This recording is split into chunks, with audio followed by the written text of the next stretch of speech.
Hello, my lovely students. A hearty welcome to this mind-blowing platform, Physics Wallah. My name is Nupur Sharma, and today we are going to do a very humorous poem, a very interesting poem. And the name of the poem is How to Tell Wild Animals. Yes, how do we tell wild animals? How do we recognize the wild animals if the wild animals come in front of us? How do we recognize them? The poet has explained it very well in a very humorous way and in a very dangerous way. So what are we going to do today? First of all, we are going to have an overview, then line by line explanation, then stanza explanation, and in the end, we are also going to discuss the poetic devices. Now, this humorous poem by Caroline Wells describes the various wild animals. The poet asks us if we ever go to the jungle, and how will we recognize the various animals of the jungle now? The poet is asking us, have we ever been to the jungle? Do we go to the jungle? No, we do not go to the jungle because jungle is quite dangerous. We can meet wild animals and they can attack on us. That is why we do not go to the jungles. And she is asking, if by chance you go to the jungles, how do you recognize the animals? It tells us some dangerous ways to identify these beasts. She is telling us some dangerous ways to identify the beast, but also these ways are very funny. Okay, let's find out. Now, if ever you should go by chance to jungles in the east, and if there should to your advance a large and tawny beast, if he roars at you as you are dying, you will know it is the Asian lion. If ever you should go by chance. Here, by chance means accidentally. If accidentally you go to jungles in the east, and if there should to you advance. Here, advance means comes forward. If comes forward, comes forward a large and tawny beast. What do you mean by tawny? It means yellowish brown. If a yellowish brown animal comes in front of you, if he roars at you as you are dying, if he roars at you, you know what is roaring? Roaring means the voice that lions make to warn you. If they roar at you as you are dying, obviously you will die. When a lion comes in front of you, obviously you are going to die. You will know it is the Asian lion. Now, what is the poet trying to explain? We should know in the explanation. The poet says that if an animal with yellowish brown skin, the color is yellowish brown, and if he roars at you, obviously if he roars at you and you get so afraid that you die out of fear, I am pretty sure that when a lion roars at you, obviously we'll die out of fear. It then means that you have met an Asian lion. Obviously, there is no point meeting the Asian lion. Okay, let's think. We are thinking that, okay, I have never met a lion in my life. I'm just, yearning to meet a lion. And the lion comes in front of you and he's roaring at you. Obviously, you will die. There is no point of meeting the animal, but you'll definitely die knowing that this is an Asian lion. It's quite a dangerous way of knowing. Okay. Now, poetic devices. The first poetic device that we have seen here is enjambment. What is enjambment? Okay. Enjambment. Enjambment. Okay, what is enjambment? And if there should to advance a large and tawny beast, here we can see that in these lines, and if there should to you advance, there is no punctuation mark. After chance, there is no punctuation mark. What do you mean by enjambment? When a line continues in a paragraph in the poem without the use of punctuation mark, there is no full stop or comma here, so this is called enjambment. These lines are being continued. The line is being continued to the next line without the use of punctuation mark. Hence, it is enjambment. What is inversion? Format of the sentence has been changed. The format has been changed. The grammatical structure. Yes, as we can say, the grammatical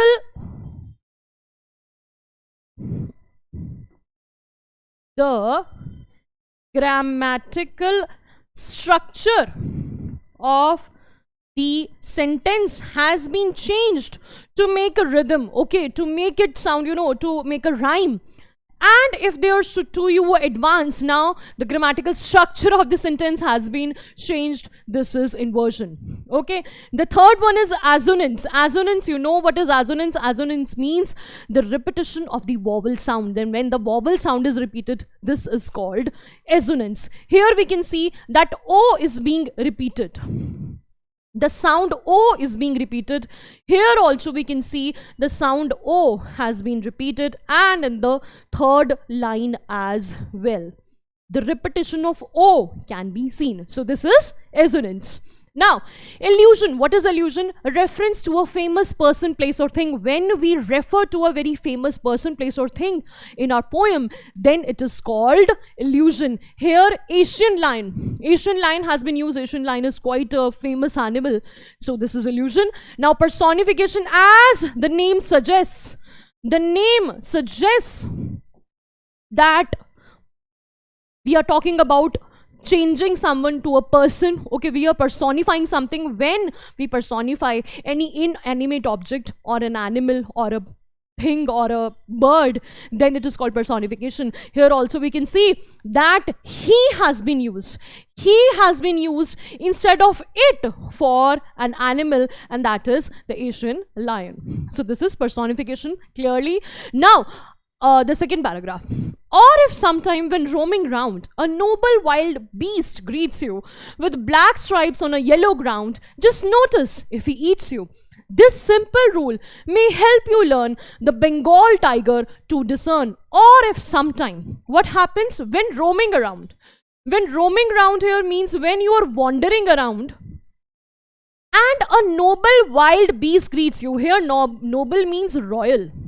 A royal wild beast. Beast means an animal. Okay, he greets you. Here in this case, it means meet you with black stripes on a yellow ground. Here they are talking about a yellow ground. The yellow ground, they are talking about the skin of the animal. Just notice if he eats you. The simple rule may help you learn the Bengal tiger to discern. Discern means to recognize.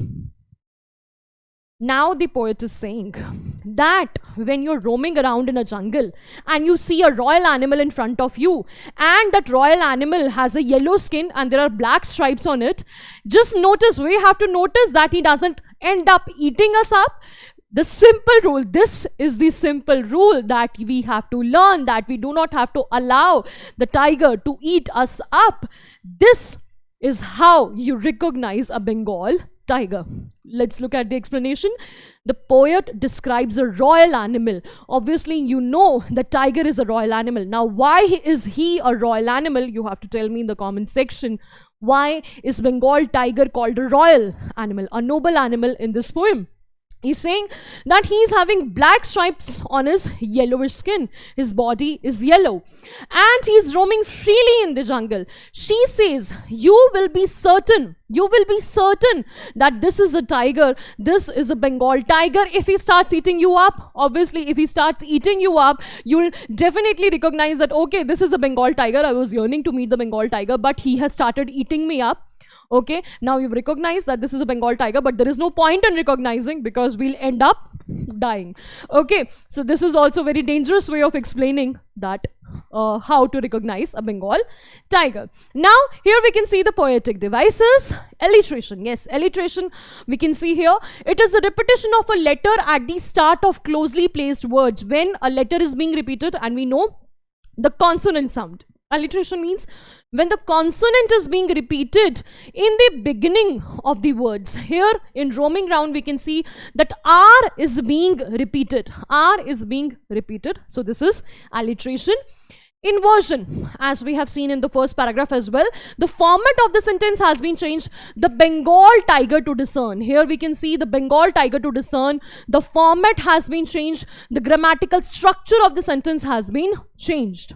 Allusion, reference to a famous person, animal, species or thing. And here in this paragraph we can see that the name of Bengal tiger has been used. So this is to create an illusion. This is to create an illusion, and that is why the name of a famous animal has been given to you. Assonance, prominent sound of the vowel O. We can see that vowel O has been repeated. or if sometime when roaming round, O is being repeated several times. So there is a prominence of this O sound. Fifth, personification.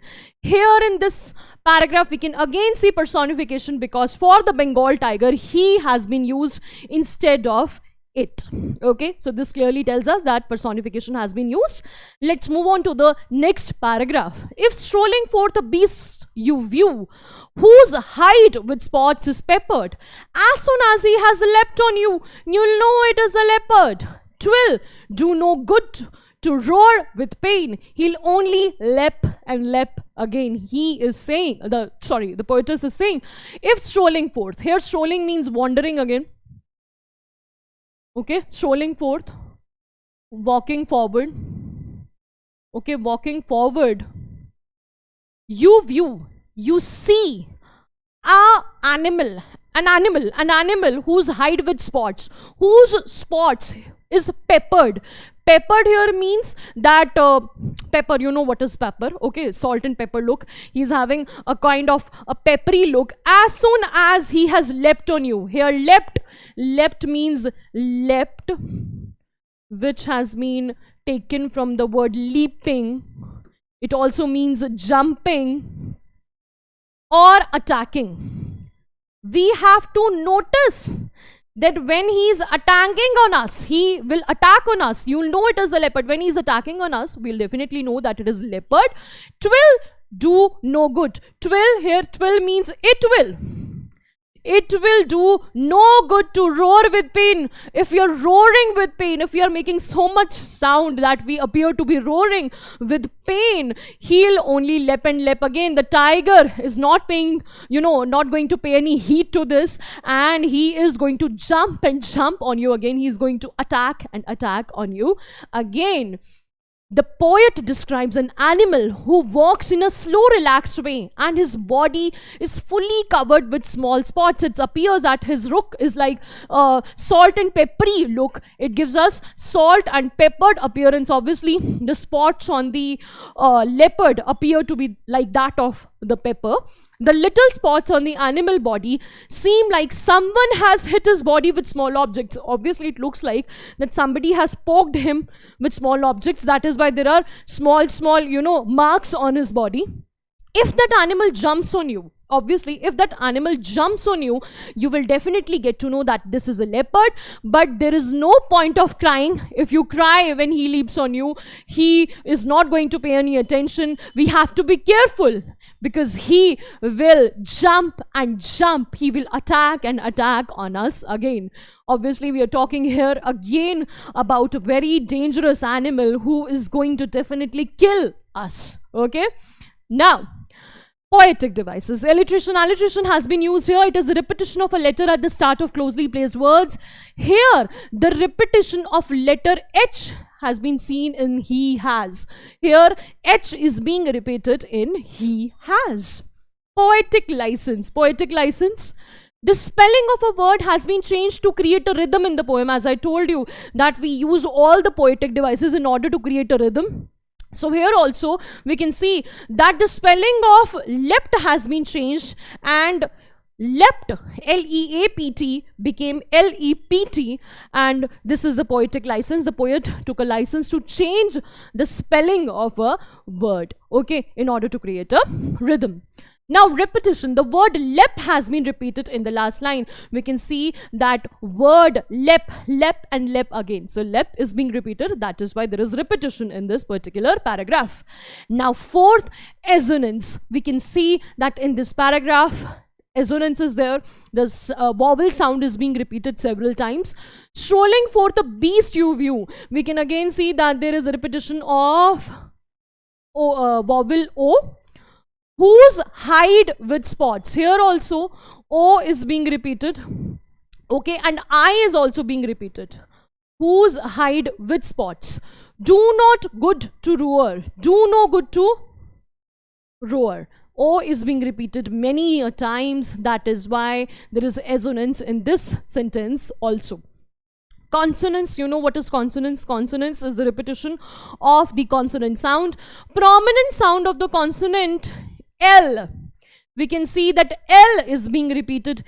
Heel only, lep and lep again. We can see that L has been repeated several times in this line. So consonance has been used. I have already told you the difference between alliteration and consonance. When we use alliteration, alliteration is also the repetition of the consonant sound, but it is in the beginning of the words. But here, as we can see, the repetition of the consonant sound has been there, but it is not in the beginning, it is anywhere in the sentence.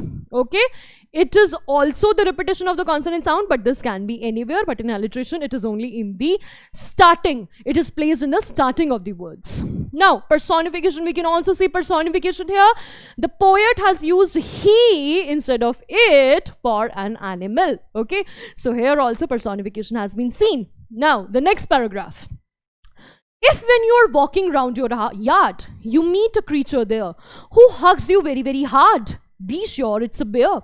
If you have any doubts, I guess he'll give you just one more caress. He is saying, the poet is saying, she is saying that when you are walking your yard, when you are walking in your yard here, yard can mean a balcony or a place in front of your house, and you meet a creature there. What kind of a creature you meet? Who hugs you very, very hard? Who hugs you very, very hard? The bear hugs you very, very hard. The bear hugs you very tightly. We'll be sure that it is a bear.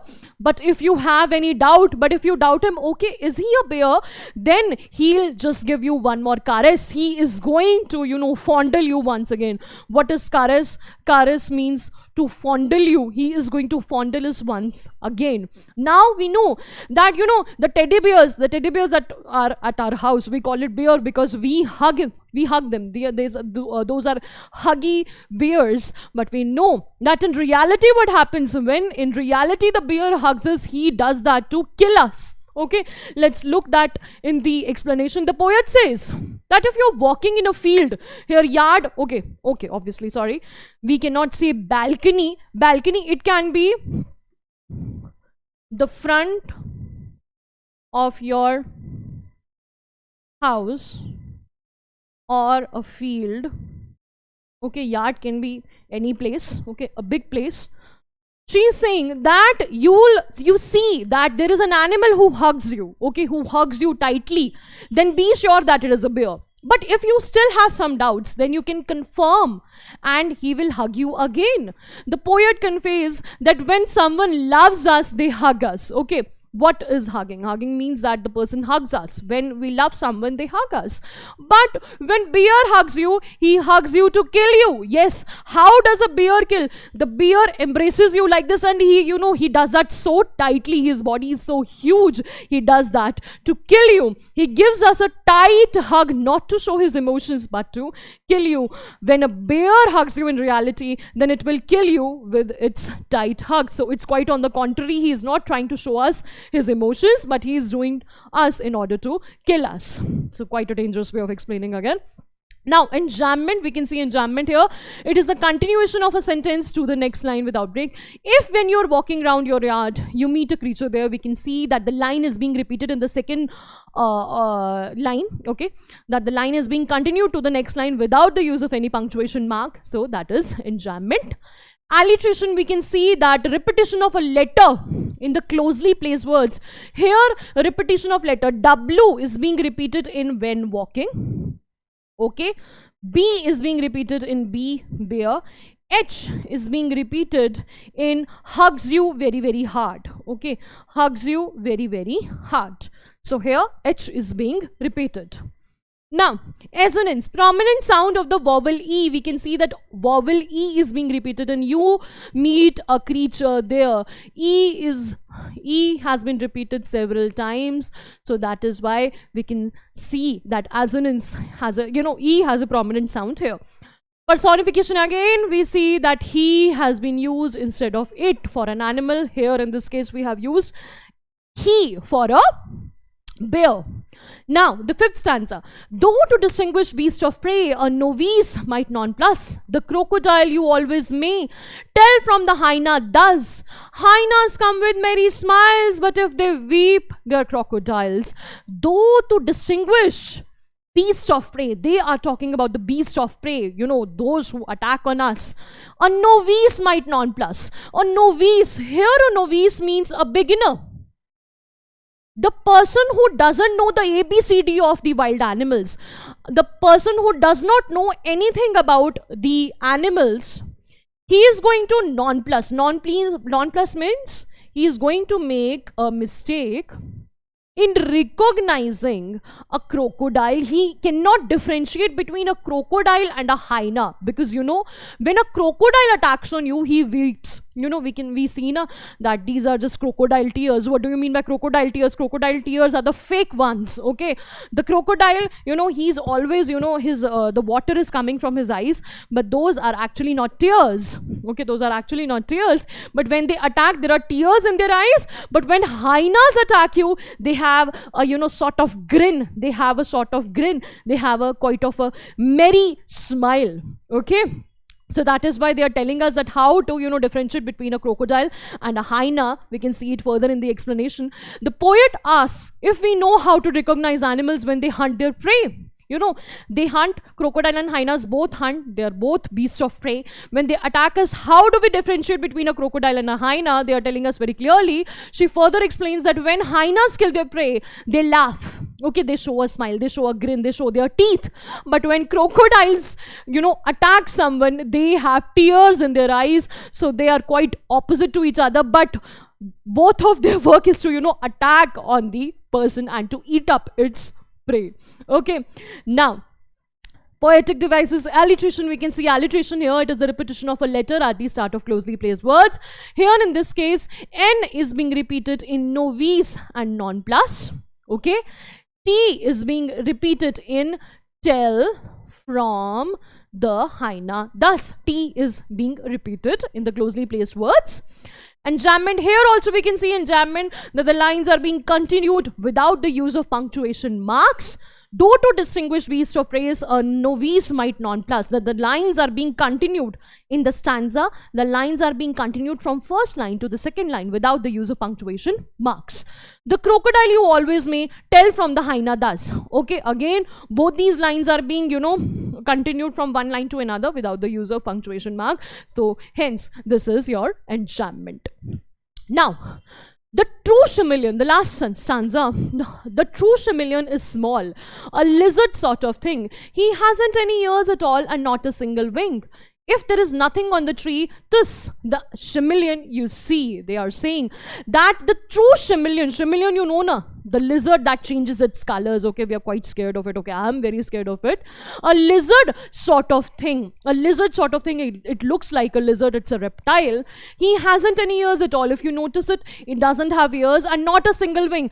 Nor he has wings and nor, ears. If there is nothing on the tree, if you do not see anything on the tree, this chameleon you see, it is the chameleon that you see, because obviously the chameleon changes its color if there is a brown stem and the chameleon lands on it, it will change its color to brown. If it lands on a green stem, it is going to change its color to green. Okay, it is kind of a camouflage. Okay, it's called camouflage. So this lizard has the skill of camouflaging itself to save it itself from the beasts of prey or from the animal enemy. Okay, so this is chameleon. The poet describes a small reptile that can change its skin color. It can change its skin color to save from itself from the enemy. It looks like a lizard, but it does not have any ears or wings. It does not have ears or wings. When there is no one on the tree, then you will spot this chameleon. When there is no one on the tree, you can say that this is a chameleon because the chameleon might have changed its color. Then you will spot the chameleon or garden lizard. It is also called the garden lizard. The ability of the chameleon to change its skin color saves him from hunters and other animals. As I told you that it saves the chameleon from the enemies. Okay, so chameleon, obviously I am very scared of a chameleon, so hence we can recognize the chameleon like this. Now the poetic devices, alliteration. It is the repetition of a letter at the start of closely placed words. Repetition of H we see there is a repetition of H and he hasn't. Consonants, prominent sound of the consonant G.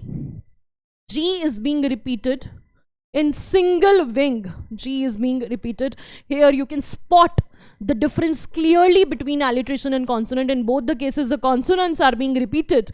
In this case, H, and in this case, G. But H is in the starting of the word, but G is coming in the between. In this case, it is coming in the end. It can be placed anywhere, and it is in the end in the consonants. Personification. The poet has used he here. Also, we can see that he has been used for chameleon instead of it. That is why it has personification. See, a lot of students do not like this poem because they think, oh, okay, why has she written, such kind of poem? But I personally feel that this is quite a humorous poem. Okay, it's quite a humorous poem. It is quite an interesting way to learn about the animals, to recognize the animals in a very dangerous way, yet in a very funny way. We just have to take care that these animals, do not attack on us.